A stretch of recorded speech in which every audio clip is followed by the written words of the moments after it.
Conscious collaboration brings together entrepreneurs, changemakers, and thought leaders. We aim to highlight the people that embody the idea of aligned mind, body, and business. Each week, we share, discuss, and learn from the various experiences and ideas of our guest experts. Through our discovery, we find a path to an aligned mind, body, and business.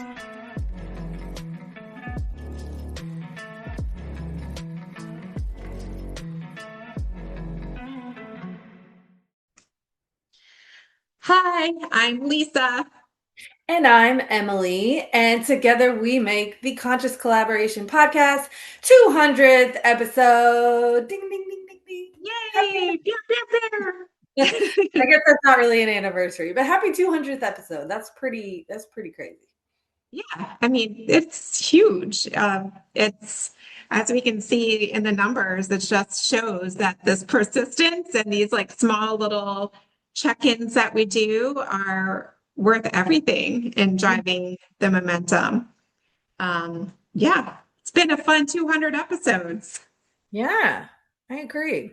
Well, the universe has blessed me with what I feel like is a decent topic idea today for our 200th episode. So, I hope that y'all find as much value in this conversation as I have in just thinking about the idea and how to share the idea. So, where this idea comes from is from the work that I've been doing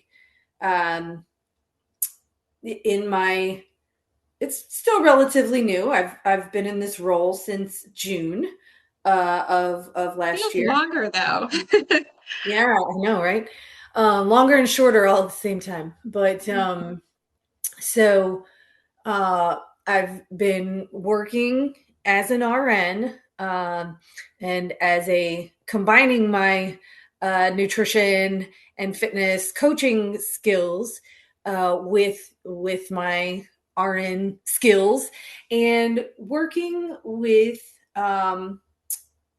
people who are electing to take GLP-1 therapy for weight loss. And, before I get into what the actual topic is, I'll just kind of give that a brief little Cliff Notes description in case anybody out there is not familiar with what a GLP-1 is. So GLP-1, glucagon-like peptide receptor agonist is the long and fancy name, but these are the peptides such as brand names Ozempic, Wegovy, Zepbound, Mounjaro that are becoming more and more prevalent.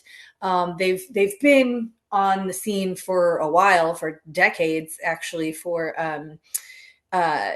use in diabetes, type 2 diabetes, and because their effectiveness in weight loss is so profound, they've now become, probably, I'm not sure what the exact stats are as of today, but they're highly in use. We'll just put it that way. Like there is a significant portion of the adult population. It comes up in conversation every day. Anytime I touch social media and all the mom groups and all the business groups, even, I mean, totally unrelated topics, but people are always like, tell me, what's the cheapest way to get a GLP-1? What's the fastest way? I don't even think anyone, like as you're describing it, I don't think anyone actually really knows what it is besides their perception of it being a quick fix. Yeah, well, and there's a lot that we don't know about them yet. Peptides are natural; they're made in the body, right? We actually make our own GLP-1 under the right circumstances, and I mean the most basic action on weight loss specifically. There's a whole other category of things that we think that they're probably good for as well in different type of dosings, but that's a whole other conversation. In the context of weight loss, how they work is they basically force your body to go on a crash diet. Okay. They slow down the movement and absorption of food through the GI tract, creating a feeling of fullness.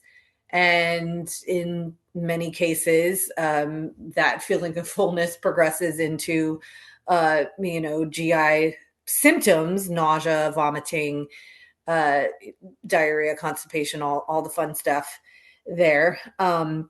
So really, people have food aversions essentially, and they just start eating way, way less. And that is how they work for weight loss. Do they have other effects on hormones and some other things? Probably, it appears that way, but this, there's nothing fancy to it. This is how they're working for weight loss. They make people eat less. Okay. Yeah. So, and they are neither inherently good or bad, right? What I can say from working with hundreds of people a day who are taking these medications and coaching them through it and hearing their feedback. Just with you guys, you said that amount, right? It's just with you guys, or is that like nationwide or worldwide? Do you suspect? I personally have hundreds of patients. You have hundreds of patients. I personally have hundreds of patients that I work with. That's why I never get to talk to you outside of the podcast anymore. Yeah, it's a very, very high volume situation. And so in this is the topic idea is really not to discuss the positives or negatives of GLP-1 or whether or not one agrees with them or not. I think just like any medical treatment, right? What is the context? Who are we talking about? And what is the support that they're getting around this medication? Are we talking about somebody who would like to lose 5 pounds for vanity case and, for bikini season? Maybe this isn't the best, the best route for you. Are we talking about somebody who is morbidly obese and really is struggling to, harness some semblance of health and things are just spiraling? This is probably a person that, is appropriate for the use. And of course, it's case by case and everything in between. So with that said, even in the right person, I mean, there's still a lot of potential drawbacks with taking these medications if they are not done in the correct fashion. And I'm creeping closer and closer here to the actual point, the actual topic. But basically, if you are just prescribed one of these medications without any support, any kind of coaching, then you're not likely to change your actual foundational habits, which got you to this place in the first place. And this is exactly why, in the same way that we would see this with like a crash dieting scenario or a yo-yo dieting scenario, because sustainability was not considered. As soon as these people go off the medication for one reason or another, because it's often not by choice, like the whole insurance and coverage universe of these is very volatile, and I see this again and again where people will lose their coverage literally overnight. So when you see people go off these things and they haven't changed their habits, then they will gain the weight right back. And, another danger of when you're losing weight that quickly and you're not paying attention to, the things that are really important to be coached upon in this process, you're at a huge risk for losing muscle mass. And I could do a whole episode about why that is not beneficial for anyone. And it puts you metabolically in a much worse place once you no longer have this medication on board. So when you do gain the weight back, anything that you lost in muscle mass is not going to come back in muscle. Yeah. It's going to come back in body fat, and your metabolism by that point will be very adapted, and it's just going to make things harder. So the point of this that is obviously applicable to this situation with GLP-1s, I believe, is also just a great life lesson in general, and really applicable to like so many aspects of life and health and well-being, which we'll touch upon. And that is that there is no magic bullet. There is no magic bullet in life. We take these we as humans can have this tendency. I mean, we do naturally have an innate desire for efficiency, right? Like, or Dave Asprey says, we're like, he calls us like lazy meat suits or something. And not that's a morally bad thing. Like, it makes sense just from an evolutionary perspective to want to do things more efficiently. But I mean, really what I'm getting at is, if you can bring in the GLP-1, especially if you're really a person who is struggling and needs it and has a lot of weight to lose. But that does not in any way detract from the fact that you still have to change the habits. You still have to build the foundation. You still have to do all the things. If you are a person who wants to keep the results that you've created and really have them be better results, because if you're working on muscle at the same time as you're using this kind of leg up, this kind of booster to help you shed some of the extra body fat, you're going to be a lot happier with the end result if you're paying attention to those things. So that's really what I'm getting at here, is that the GLP-1 is this larger metaphor for life, that no matter how effective something is, some treatment or supplement, or we'll get into the other kind of non-health related things, but no matter how effective something is, you still have to have the foundation, the fundamentals in place, right? Like, you're not going to start, you can say this as a designer, you're not going to start putting your energy into picking out all the fixtures and the doorknobs and the window treatments before you've laid a foundation for this house. That doesn't make sense. So this really applies to so much in our life, and I think in such a way that we can come up with some just basic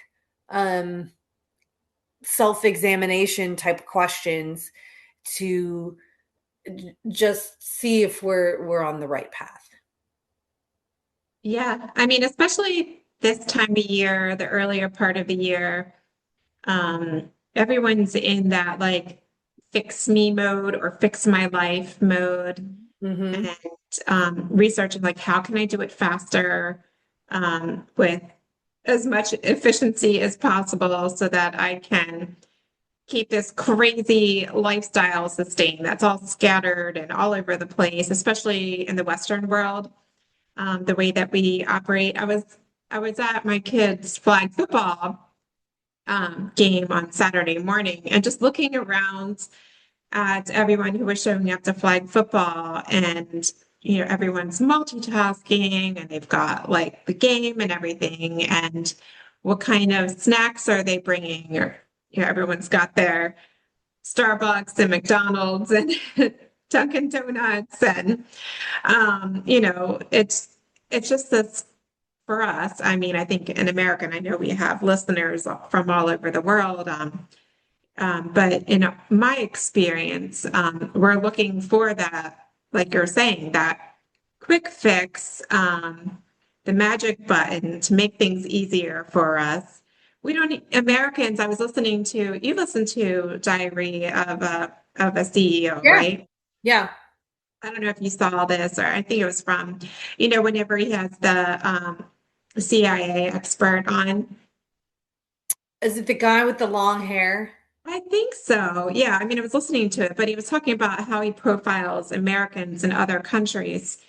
And, the way that you can easily spot an American is by the American lean, because we can't even be American lean. bothered the lean.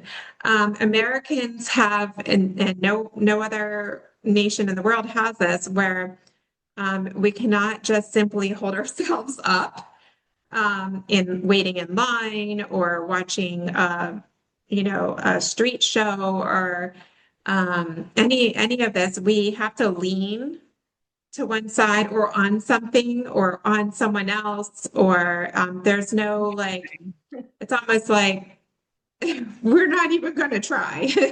What can I lean on? Um, so that points to a lot of things like, poor posture making and not being in alignment and not using or having an awareness of things to hold us upright. Um, so, and as you know, other countries are squatting and holding more proper balance and posture. So, I mean, I don't think this is an Americanized, isolated concern, because I believe this GLP-1 and this quick fix and magic bullet seeking is a worldwide thing at this point because of all the distractions that we have. Yeah, it's just part of that whole rat race to keep up with everything. Yeah, and I don't think there's anything wrong with seeking efficiency, right? Like, Right. we all live full and busy lives, and I think that's okay. I mean, look at what we're doing with AI and how, Mhm. but it also, like AI, it then requires another level of scrutiny as to like, okay, am I leveraging the efficiency that I can get with this process, or am I just being lazy? Right. Right. And foregoing, the important, um, pieces of this, because with GLP-1s, with AI, with Yeah. promotions or raises at work that bring in more Mhm. money, like okay, we're getting this leg up, right? We're Right. getting a boost, but what are we doing with it? Are we relying on that boost to then fix it, quote unquote? Mhm. Or are we really utilizing that boost, as a supplement, right? Mhm. So that it is in effect easier than to really build or solidify the foundations that are going to carry you through over the long term. Yeah, I mean, I think it, even in regards to like the American lean, I think it just requires us as humans in our meat suits to be an active participant in whatever it is that we're doing. Yes. And, not complicit and not just like, I'm going to let this drug or supplement or system do all the work for me. Like AI, yeah, AI can do a lot for you, and we can send our And agents it can out. also hallucinate, right? Like, Right, so if you, exactly.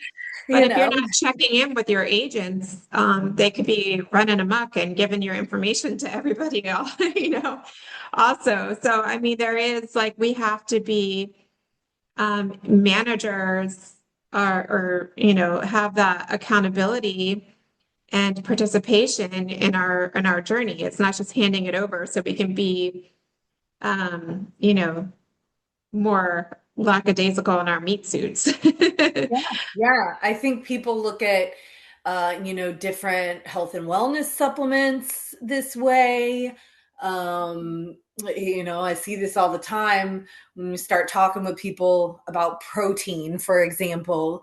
A lot of times the first thing they start reaching for is protein supplements, powders and treats and bars and, protein infused XYZ. And it's like, okay, let's rewind a little bit. Like, is it the worst thing in the world to include some of this stuff, especially if that's what helps you, get to your ultimate protein target? No, it's not. But like, we need to focus on real food here and how do we get that good quality protein in our life, not just like, how do I do this in a treat kind of way. And then we're just kind of missing the forest for the trees. You and I were talking about, to take a completely non-health and wellness example, you and I were talking about like getting a promotion or winning the lottery and, or whatever, an inheritance or whatever it is, where you get a big financial boost.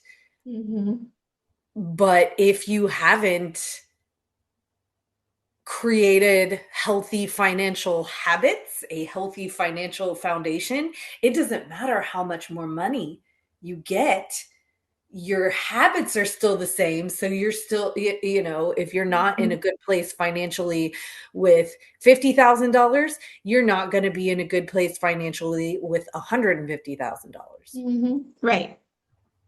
Yeah. Creating those systems and also just taking that power back to yourself so that ideally, if we're creating more efficiencies in our life, yes, it's going to free us up to do things that are more enjoyable. But we don't want to outsource our our discernment. We don't want to outsource our discernment. And it is our power. It is. It's always coming back to that personal power. And if you don't have the foundation, and, we talked a little bit about how this could apply directly to your, profession as well, and how you could, help somebody with all the feng shui treatments in the world. But if they're not addressing within whatever the issue is, then none of the environmental modifications are going to really stick, so to speak. Yeah, I mean, it applies to so many things, even to mentorship or coaching. When you bring someone in to leverage their systems into how you're living your life. It might work for them, but it's probably because they're active participants. They've created it for themselves. They know it inside and out. And you're outsourcing their guidance and help. And if you're not personalizing it for yourself or internalizing it in a way, or screening and filtering out the things that aren't relevant, you could put a big investment into mentorship and coaching and that type of thing. But those systems are not necessarily transferable to you, and they're not going to stay with you long term, and you might not feel the same benefits. So I think this is like a really good discussion for our 200th episode, because we've been talking about this for years and seeing it manifest in so many different ways. We've been talking about the importance of foundation first, because we know towers crumble. And we've been talking about the importance of scalability and sustainability and making sure that we are in our core as holistically aligned and, just core strength, whether it be in our bodies or our values and our missions. But having that inner strength there, I've used the word like jellyfish a lot too. Like, we're not just like going around absorbing blah, blah, and blobbing ourselves and morphing around the world. That focus on aligning our mind and our bodies and businesses, whatever it is that we're doing, our convictions in our life, having that real strong taji pull or spine or core, it translates into all areas of our holistic health and wellness. All these things are integrated. Like a lot of times people will, this time of year especially, call me and say, what can I do to attract the most abundance in this year? And they want me just to address their abundance corner, for example, or the abundance squad of their home or their space or their workplace, whatever it may be. Yes, I may find a way to plug an energetic leak, or there may even be like a physical leak there, or something that's blocked or causing stagnant energy. But along the way, if we're putting blinders on to things like how's the energy even getting there, it's like, is there a pathway that's blocked? Are there places within other laws that need to be also supported, such as career and life journey, holistic health and wellness, or maybe it's your self-knowledge and wisdom, or opposite of abundance is your health of people and, your collaborators. So if there's energetic leaks there, imbalances, or just zero intention, physical clutter, mental clutter, visual clutter, all of these things, if I'm just coming in to give the most powerful feng shui cure and the most beautiful activation or interior design elements to make it the most beautiful abundance quarter ever, it doesn't matter. There may be like short-term psychological benefits. There may be some great opportunities or windfalls, but to your point, overlooking these other areas that touch this space, it won't be felt as long, and it won't be as internalized or sustained, and it'll probably be forgotten quite soon. Yeah. I mean, each individual piece of alignment is only one piece of the puzzle. And one piece of the puzzle in isolation, no matter how perfect it is that luster is only going to last so long if the other puzzle pieces are missing or broken or whatever. Yeah, it's like, you were talking about the translation into trying to design a home without the construction being fully done. But a lot of times, or we hear the phrase, like, especially in this area where people are flipping lots of houses and that type of thing. Oh, they're just putting a lipstick on a pig. Well, like there are those cases where people are creating beautiful looking bathrooms on top of rotted floors, or with the wrong materials, or they're not prepped, or it just looks like even an air vent. That's and there's after 2024 around here. Yeah. I mean, and it's happening right. Like now, just where people getting their hurricane funding released now to finally get the work done. But, and it's unfortunate because sometimes the society we live in puts us on like a time crunch. Like I'm working on a lot of hurricane restoration projects right now, where a homeowner brings me in because the way that society is set up and the way the system is set up, with the funds being released, is you are only given, after many, many years, or, it's been 2 years now, years or months waiting for funding, you're suddenly given 2 or 3 days to be able to supply all of your direction materials, sourcing, fill out this paperwork for the system.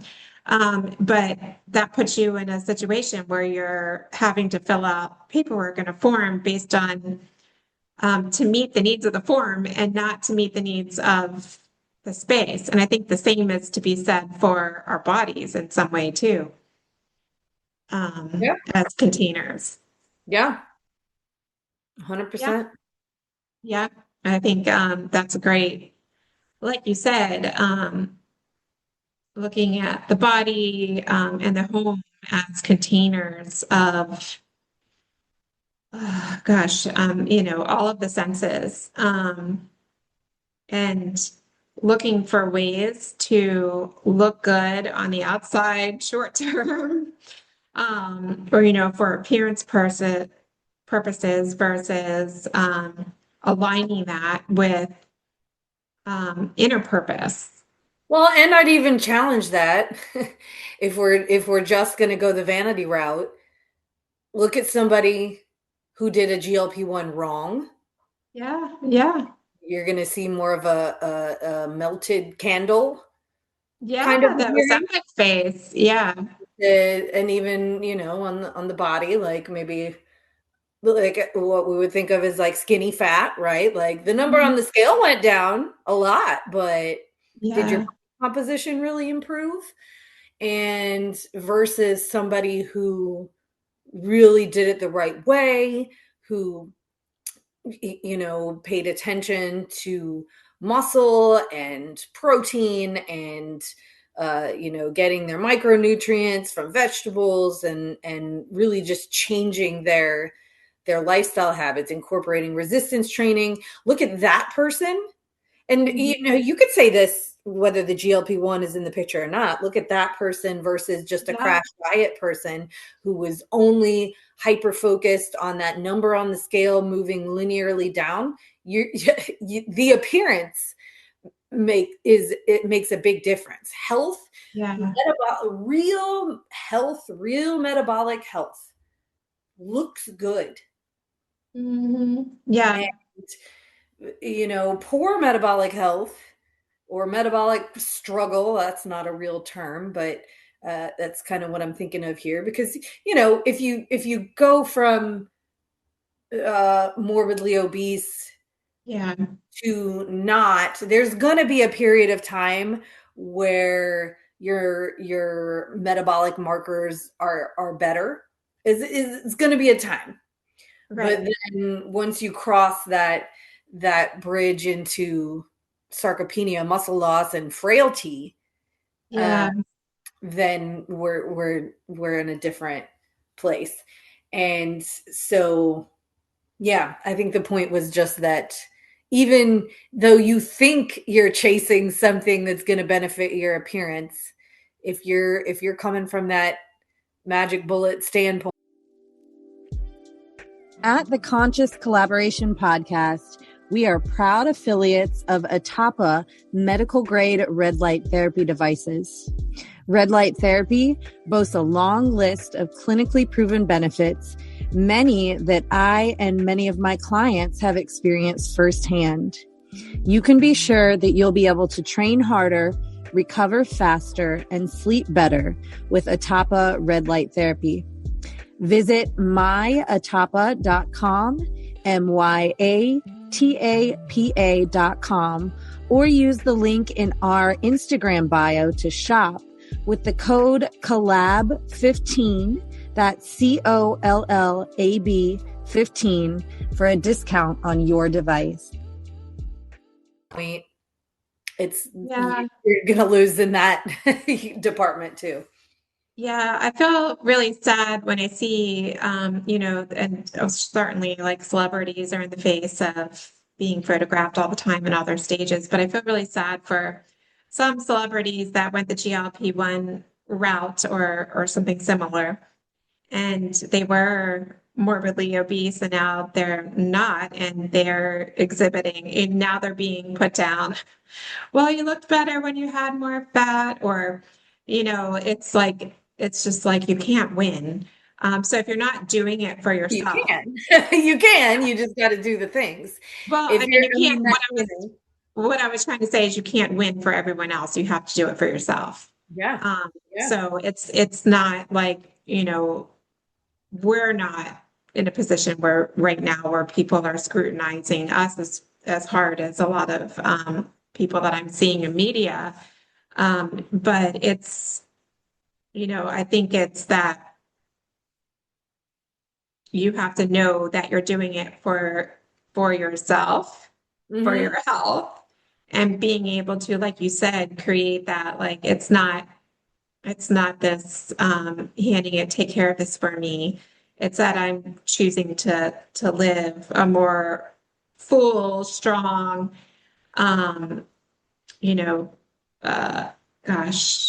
just more aware life so that I can have sustained vitality and live longer. They're forecasting us to live 150 years or so. Soon that's going to be more normal to see that. And how do we want our lives to be in that scenario? So some questions that we talked about that before we started recording are to think about, like, what are we actually trying to achieve by taking a medication or a supplement or enlisting a coach or working with feng shui? What are we actually hoping to achieve or to solve in that experience? So, I mean, just reflecting on that a little bit, like, what are we hoping, I'm thinking about some of my clients that are looking for more money, fast money. And really they want more money so that they can feel more safe, secure, more free, feel like, doing it to feel better about themselves, keeping up with the Joneses. Which of those do you think is going to be more sustainable? Yeah, it's like my guy Sal from Mind Pump says, you can't hate yourself into being fit or looking good, or any of those objectives. Quite the opposite. Yeah, that's so important. Use it as a form of punishment, or once I lose this weight, or once I get to XYZ, then I will be happy. That's not how it works. Exactly. Either, or feng shui, or any of these other things that we've talked about. That perception of filling that void is not achieved by the supplement. Any of the supplements or symptoms. You can't bypass taking a good look at how you got to where you are.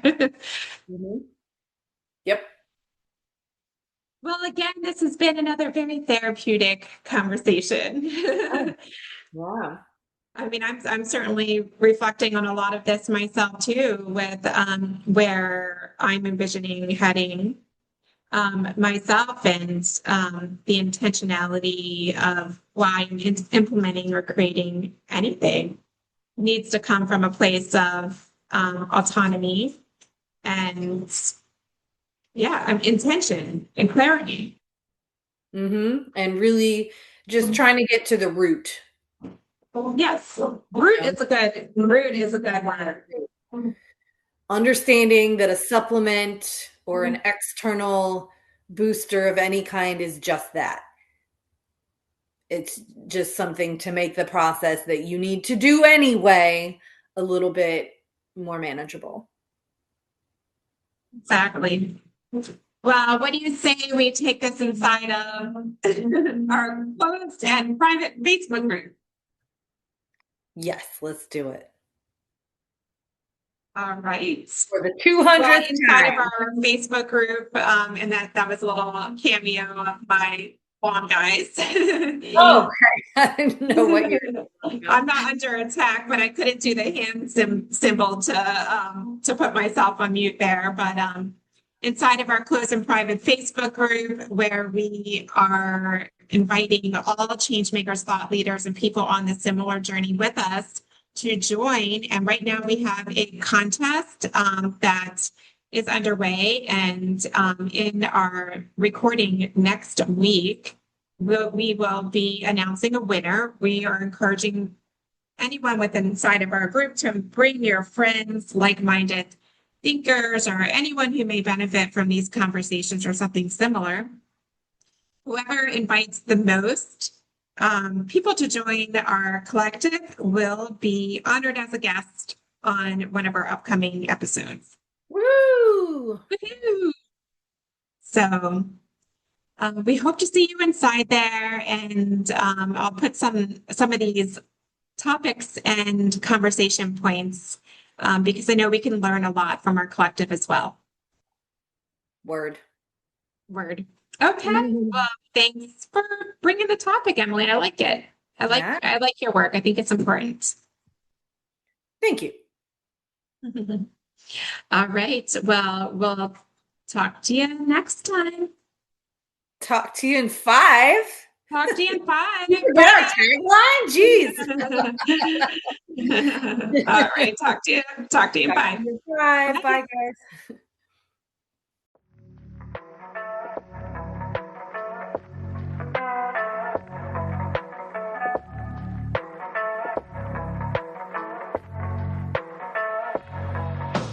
Thank y'all so much for listening to our podcast.